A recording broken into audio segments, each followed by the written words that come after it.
Hei ja tervetuloa Tiedepulssiin. Meillä saat tieteen sykettä jokaiseen päivään. Tänään tarkastelemme 3 poikkeuksellisen kiinnostavaa tieteellistä tutkimusta, jotka voivat muuttaa tapaamme ymmärtää sairauksien hoitoa, kivunhallintaa ja ympäristön suojelua. Pysy mukana, sillä tiede sykkii täällä.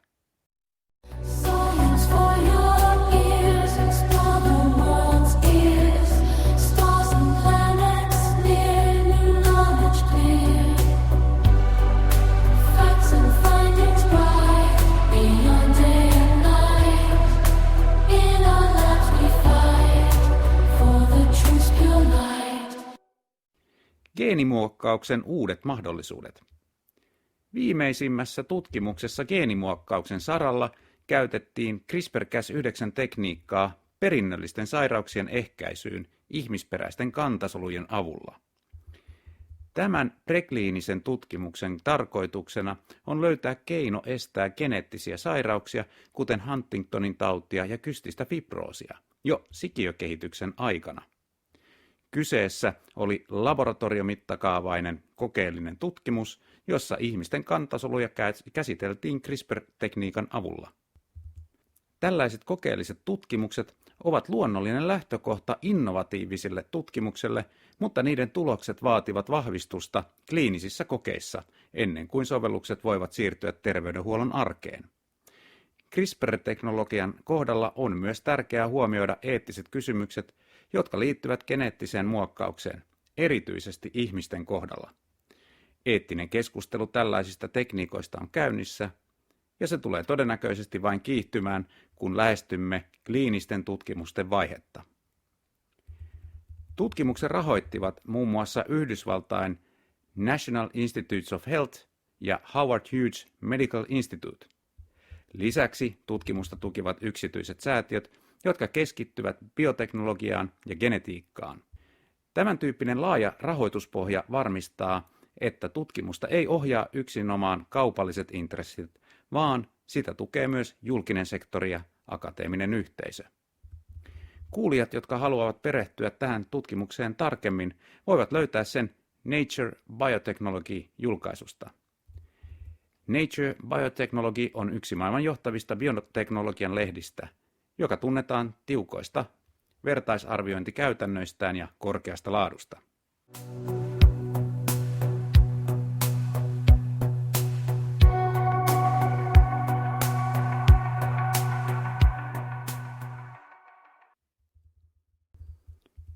Kivun hallinta aivojen sähköstimulaation avulla.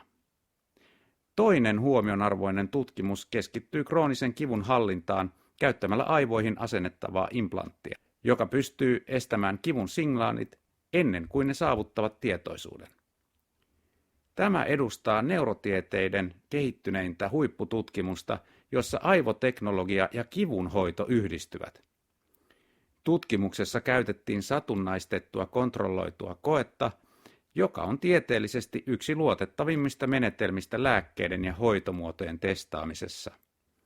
Satunnaistaminen ja kontrolliryhmien käyttö vähentävät harhan mahdollisuutta ja antavat luotettavia tuloksia hoidon tehosta.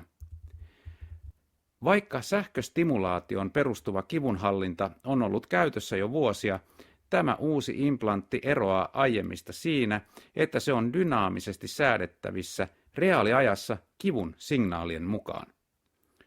Tutkijat pystyivät seuraamaan ja analysoimaan aivojen toimintaa reaaliajassa, jolloin implantti pystyi optimoimaan stimulaation tehokkuuden ilman, että potilas koki kipua.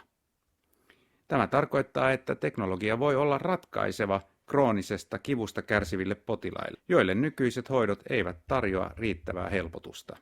Tutkimuksen rahoitti National Institute of Neurological Disorders and Stroke yhdessä useiden säätiöiden kanssa, jotka keskittyvät neurologisten sairauksien ja hoitomuotojen tutkimukseen.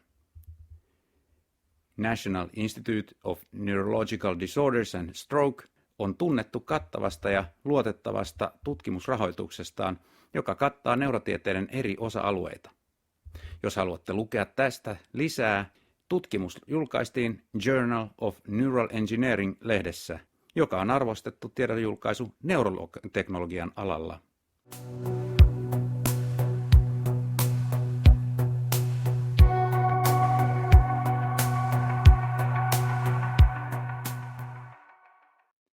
Muovia syövät bakteerit, ratkaisu saasteongelmiin.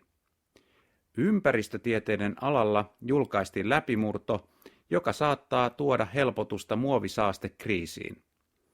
Saksalaiset tutkijat ovat löytäneet bakteerilajin, joka pystyy hajottamaan yleisiä muoviyhdisteitä, kuten polyeteenitereftalaattia, jota käytetään muun muassa juomapulloissa. Tämä tutkimus oli laboratoriokokeellinen tutkimus, jossa bakteerien toimintaa tutkittiin tarkoin määritellyissä olosuhteissa. Kokeelliset tutkimukset ovat tärkeitä lähtökohtia, mutta niiden tulokset vaativat kenttäkokeita ja jatkotutkimuksia ennen laajempaa soveltamista. Muovisaaste on yksi suurimmista ympäristöhaasteista ja sen vaikutukset ovat merkittäviä erityisesti meriekosysteemissä. Tämä uusi tutkimus tarjoaa potentiaalisen biologisen ratkaisun, jossa bakteerit voivat kiihdyttää muovin hajoamisprosessia luonnossa, mikä nykyisten kierrätysmenetelmien kanssa on usein tehotonta tai hidasta.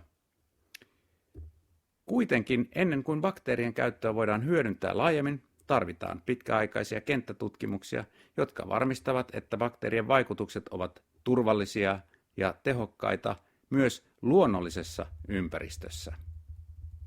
Tätä tutkimusta rahoittivat Saksan liittotasavallan ympäristöministeriö sekä Euroopan unionin Horizon 2020 tutkimusohjelma, joka tukee ympäristön kestävyyttä edistäviä projekteja. Laaja julkinen rahoitus lisää tutkimuksen uskottavuutta ja varmistaa, että tutkimuksen tavoitteet eivät ole kaupallisten intressien ohjaamia, vaan ne keskittyvät yhteiskunnallisiin ja ekologisiin hyötyihin. Tutkimus on julkaistu Frontiers in Microbiology-lehdessä, joka on avoin tieteellinen julkaisu. Kiitos, että kuuntelit Tiedepulssia. Tieteen syke jatkuu taas huomenna, kun tutkimme uusia jännittäviä ilmiöitä. Älä unohda tilata ja jakaa podcastia ystävisi kanssa. Pidetään tiedon syke vahvana.